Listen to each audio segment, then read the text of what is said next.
Muy buenas tardes, muy bienvenidos a este tiempo en que abrimos la Biblia en el Nuevo Testamento y, como se verá por el título, es el capítulo número 2, no el capítulo 2, sino el segundo programa sobre el libro de Hebreos, que hemos decidido, después de mucho pensar y orar también, introducirnos porque tiene un mensaje tan fuerte, tan interesante, con tantas vetas, que como me ha pasado siempre, en estos más de 400 programas de Abrir la Biblia, descubrimiento.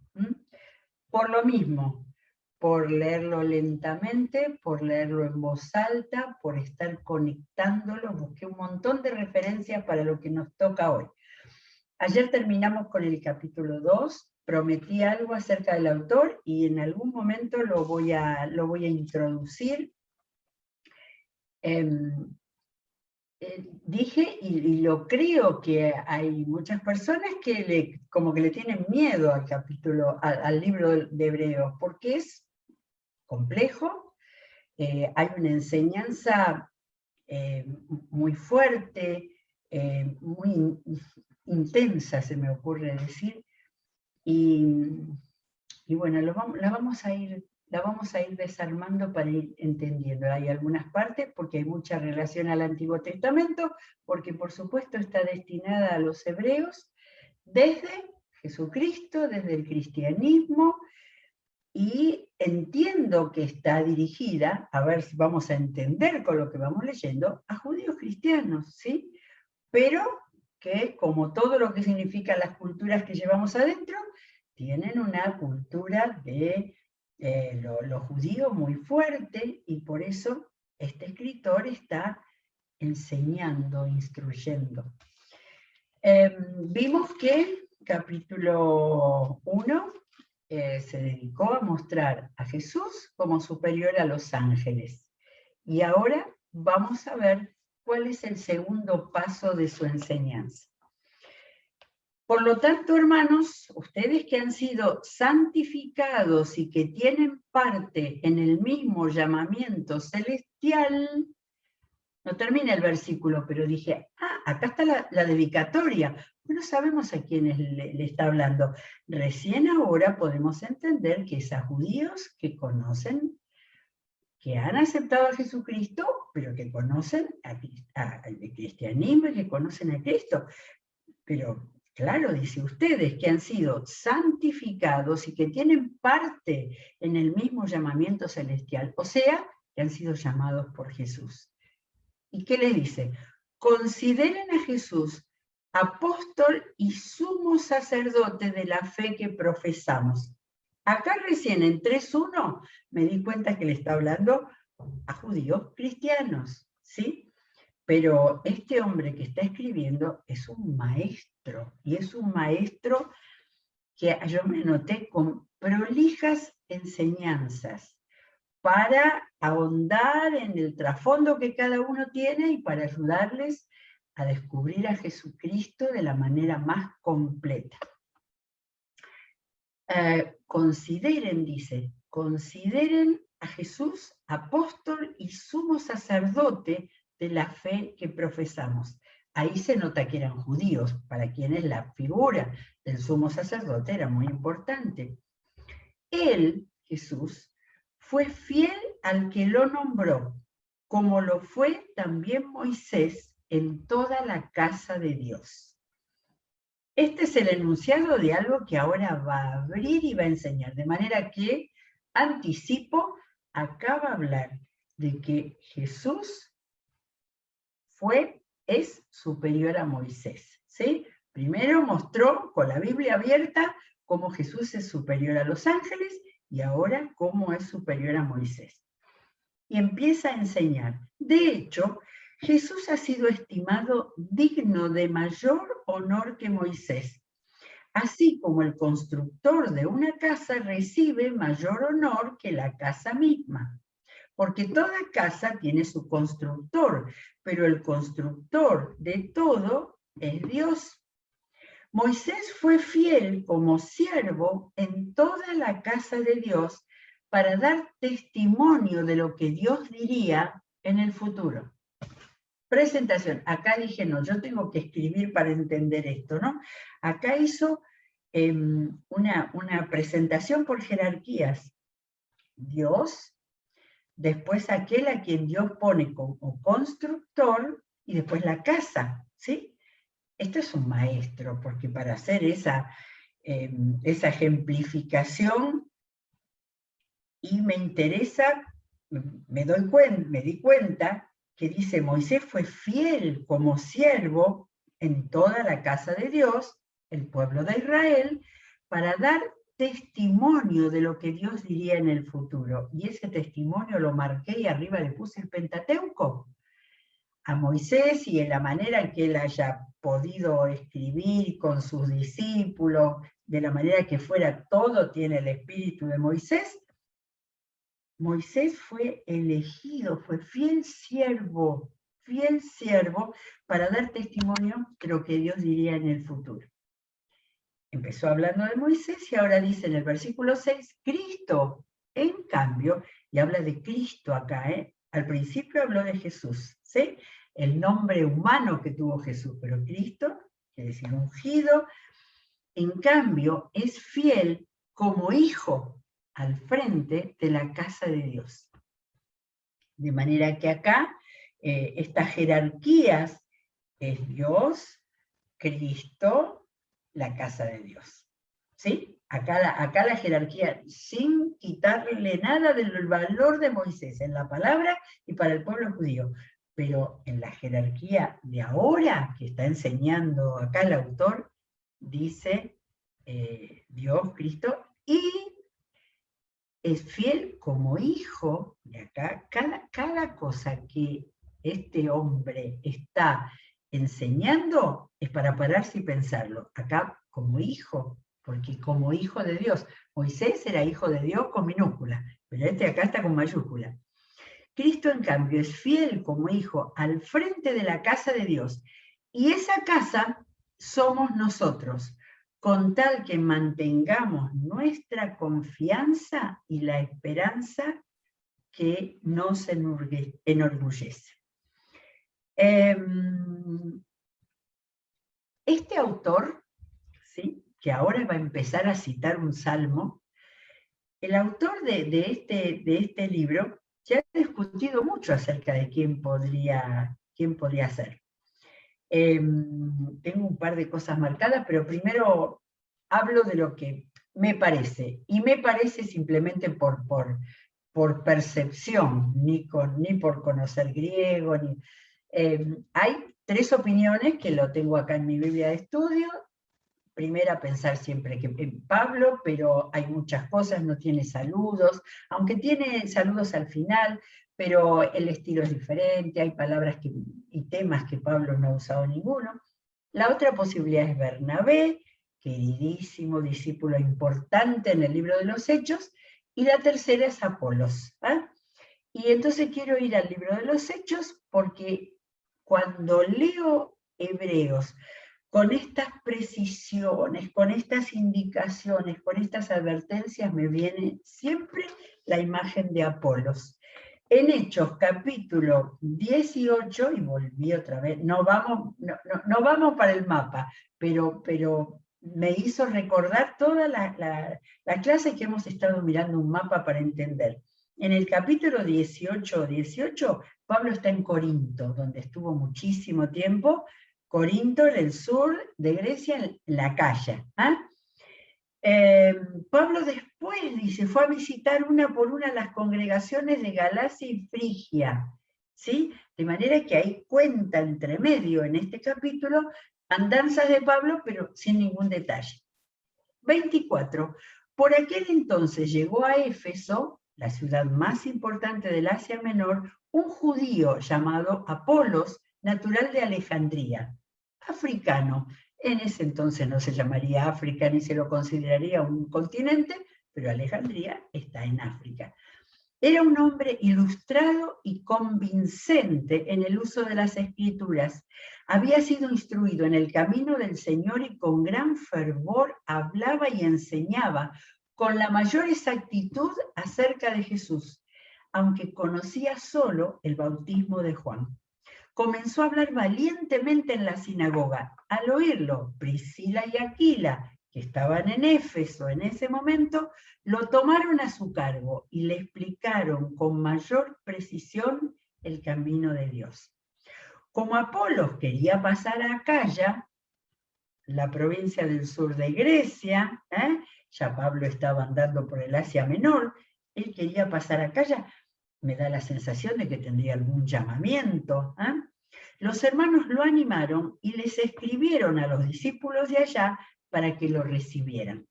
Cuando llegó a Acaya, no sabemos si a Corinto o Atenas, pero en Corinto es donde hubo rápidamente una iglesia, cuando llegó ayudó a muchos a quienes por la gracia habían creído. Ahora me doy cuenta que era Corinto, porque cuando Pablo le escribe a los corintios menciona a Apolos como un importante líder.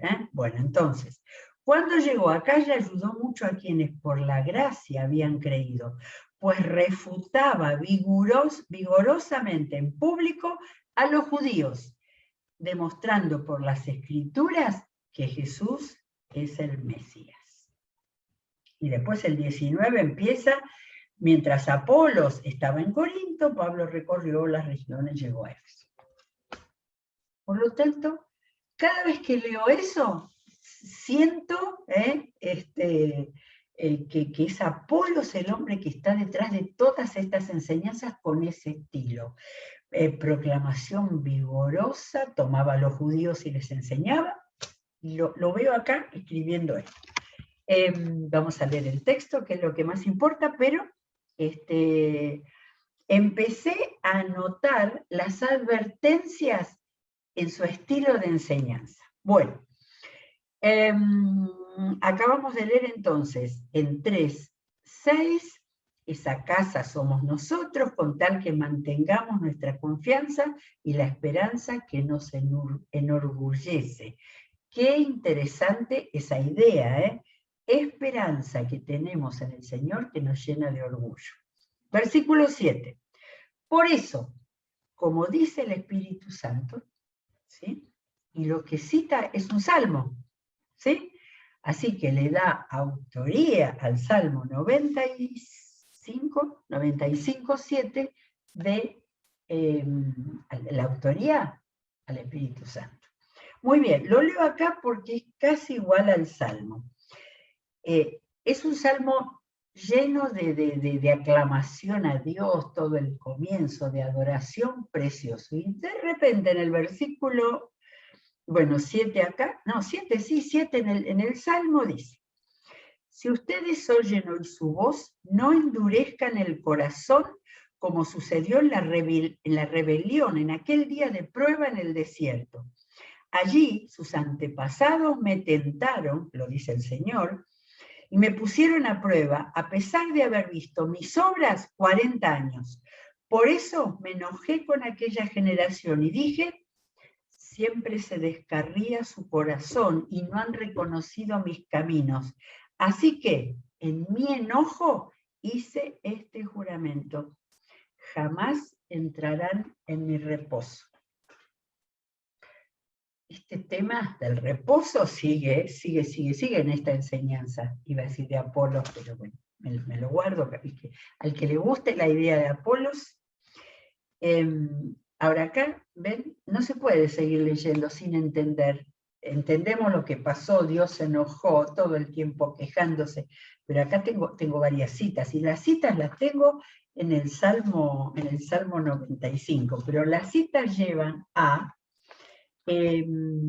Éxodo, y encontré dos cosas re interesantes.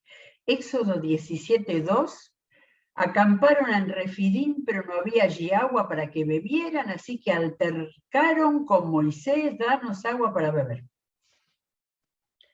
Creo que hubo varias veces que pasó lo mismo. Cada vez que no había agua, había un escándalo contra Moisés, que en el fondo era con Dios.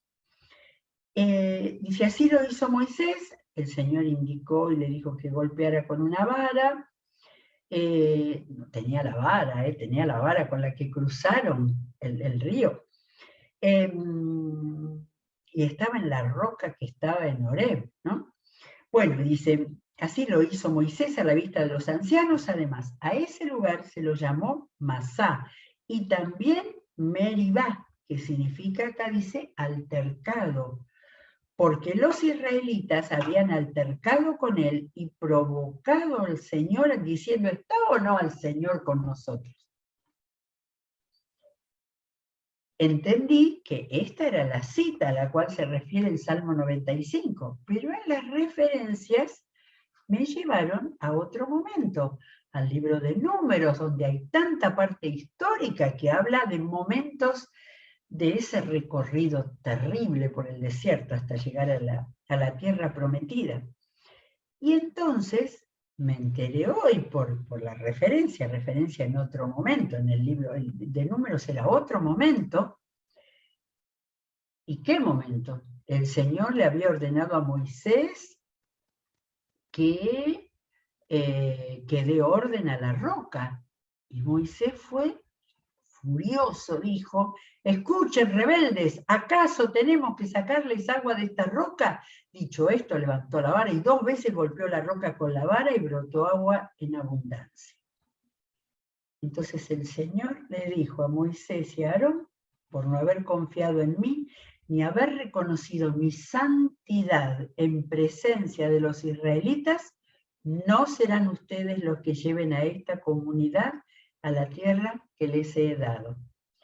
A estas aguas se las conoce como la fuente de Meribá, porque allí fue donde los israelitas le hicieron reclamaciones al Señor y donde Él manifestó su santidad. Y acá tengo la notita, dice que Meribá significa reclamación. En el otro, y entonces, menos mal que está la roca. Esta fue otra oportunidad en la que pasó lo mismo, ¿sí? Y entonces fue otro lugar porque hay una indicación de dónde era. Ya estaban, miren, menos mal que lo anotó en mi Biblia, me anoté en mi Biblia. Números 20 cuenta el último año en el desierto. Fue en el último año donde Moisés perdió la posibilidad de cruzar y entrar en la tierra prometida, ¿sí? Y en otra situación en la cual se le llamó Meribá, altercado, reclamo al Señor. De manera que miren, esta cita del autor de Hebreos, mencionando esto, ¿para qué lo menciona? Lo menciona, bueno, acá viene la advertencia. Acuérdense de cuando desobedecieron, de cuando esperaron con Dios, que Dios se enojó, y dijo, jamás entrarán en mi reposo, Salmo 95. En el 12 dice, cuídense, hermanos, de que ninguno de ustedes tenga un corazón pecaminoso e incrédulo que los haga apartarse del Dios vivo.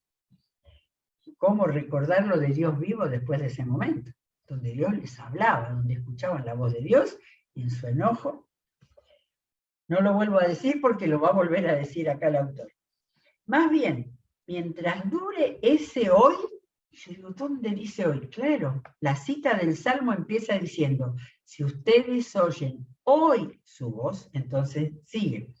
Mientras dure ese hoy, mientras haya oportunidad, anímense unos a otros cada día para que ninguno de ustedes se endurezca por el engaño del pecado. Hemos llegado a tener parte con Cristo, ¿sí? Fíjense, va del antiguo, vuelve al nuevo, a la realidad, siglo I. Hemos llegado a tener parte con Cristo, con tal que retengamos firme hasta el fin la confianza que tuvimos al principio. Como se acaba de decir, si ustedes oyen hoy su voz, no endurezcan el corazón como sucedió en la rebelión. Comienzo de el Salmo, no comienzo de esa parte, no es el comienzo, está en la mitad del Salmo 95. Ahora bien, y fíjense si este no es un maestro de la palabra como Apolos. ¿Quiénes fueron los que oyeron y se rebelaron? ¿No fueron acaso todos los que salieron de Egipto guiados por Moisés? ¿Y con quiénes se enojó Dios durante 40 años? ¿No fue acaso con los que pecaron, los cuales cayeron muertos en el desierto? ¿Y a quiénes juró Dios que jamás entrarían en su reposo, sino a los que desobedecieron? Como podemos ver, no pudieron entrar por causa de su incredulidad. Acabamos de terminar el capítulo 3. Díganme ustedes si esto, así leído, despacio, buscando las citas, no vamos entendiendo mucho más que con alguna lectura que hayamos hecho así apurados. Qué maestro, qué enseñanza lenta, cuidadosa, volviendo a traer la recorrida del desierto, que fue la prueba de la fe en Dios, de la incredulidad en Dios, de la exigencia. Bien, vamos a entrar al capítulo 4 porque no paró ese día, no, viene a continuación. Cuidémonos, por tanto, no sea que, aunque la promesa de entrar en su reposo sigue vigente, alguno de ustedes parezca quedarse atrás. Si es Apolos, ¿podría ser que le estuviera diciendo a los corintios? Hoy leyendo esto me dio muchas ganas de que nuestra próxima lectura del libro entero sea Primera de Corintios, donde está el espíritu de Apolos ahí porque el apóstol Pablo lo menciona. Para que alguno de ustedes parezca quedarse atrás. Todas son advertencias, Porque a nosotros, lo mismo que a ellos, que a los judíos en el desierto, se nos ha anunciado la buena noticia, pero el mensaje que escucharon no les sirvió de nada porque no se unieron a la fe de los que habían prestado atención a este mensaje. En tal reposo, y vuelve a tomar la frase esa del Salmo 95, donde Dios en su enojo dijo, jamás entrarían en mi reposo. Fíjense cómo sigue. En tal reposo entramos los que somos creyentes, conforme Dios ha dicho. Así que en mi enojo hice este juramento, jamás entrarán en mi reposo. Segunda vez que lo cita, se vuelve al Antiguo Testamento. Es cierto que su trabajo quedó terminado con la creación del mundo. Y acá vuelve a tomar un tema que me he dado cuenta que por toda la Biblia hay recuerdo de la creación del mundo, de Dios creó los cielos y la tierra. Ahora acá está tomando una parte de la creación, que es el tema de cuando Dios terminó, pero no me acuerdo si lo debe decir acá. Sí, lo dice acá. Es cierto que su trabajo, el trabajo de Dios, el que había dicho jamás entrarán en mi reposo, esa es la cosa. Se lo dijo ahí caminando por el desierto, pero entonces, acá nos dice el autor, es cierto que su trabajo quedó terminado con la creación del mundo, pues en algún lugar se ha dicho así del séptimo día, recurso que ya habíamos antes, ¿no? En algún lugar se ha dicho, como si él no supiera que estaba en el Pentateuco, donde se ha dicho del séptimo día, y en el séptimo día reposó Dios de todas sus obras. Y en el pasaje citado también dice, jamás entrarán en mi reposo, dijo Dios. Sin embargo, todavía falta que algunos entren en ese reposo. Y los primeros a quienes se les anunció la buena noticia no entraron por causa de su desobediencia. ¿Quiénes eran los primeros? ¿Los primeros cristianos? No. Los primeros del pueblo de Israel que estaban avanzando a conquistar. Pero aquello del pasado, el autor lo está volviendo acá, a los hermanos del siglo I. Los primeros a quienes se les anunció la buena noticia, no entraron por causa de su desobediencia. Por eso, Dios volvió a fijar un día que es hoy. Como diciendo, cada vez que leemos el Salmo 95, ese hoy se actualiza. Fijar un día que es hoy, cuando mucho después declaró por medio de David lo que ya se ha mencionado. ¿Y qué vuelve a decir acá? Si ustedes oyen su voz, no endurezcan el corazón. En el versículo 8 dice, si Josué les hubiera dado el reposo, Dios no habría hablado posteriormente de otro día. Si Josué, acá aparece Josué, después de Moisés, Josué entró en la tierra prometida y fue el encargado de la conquista, ¿no es cierto? Si Josué les hubiera dado el reposo, Dios no habría hablado posteriormente de otro día. Y acá me voy a las referencias, porque ya no dejo referencias sin leer para entender. ¿Por qué habla de Josué en este momento? Y acá la referencia me lleva a Josué 22, cuando ya habían logrado la conquista. Dice, luego Josué, capítulo 22 de Josué, luego Josué convocó a las tribus de Rubén, Gad y a la media tribu de Manasés y les dijo, ustedes han cumplido todas las órdenes que les dio Moisés, siervo del Señor. Además, ustedes me han obedecido en cada mandato que les he dado. Durante todo el tiempo que ha pasado hasta este mismo día, ustedes no han abandonado a sus hermanos los israelitas, más bien han cumplido todos los mandatos del Señor. Y ahora que el Señor su Dios ha cumplido lo que le prometió y les ha dado descanso a sus hermanos, regresen ustedes a sus hogares y a sus tierras que Moisés les entregó al lado oriental del río Jordán. ¿Se acuerdan que cuando llegaron por el oeste, dos tribus y una media decidieron quedarse del otro lado, ¿sí? Pero cruzaron el Jordán para luchar con el resto de las tribus. Y entonces ahora Josué les dice, ha llegado el descanso, ya terminamos las batallas, ya hemos conquistado, ahora ustedes tienen el descanso. Esto para nosotros es parte de la historia, pero para estos israelitas a los cuales se les está diciendo, cuidado con la incredulidad, cuidado, no se queden atrás, advertencias, advertencias. Entonces, por eso también les cita un momento positivo en el cual, sí, hubo descanso para ellos, dado por Josué.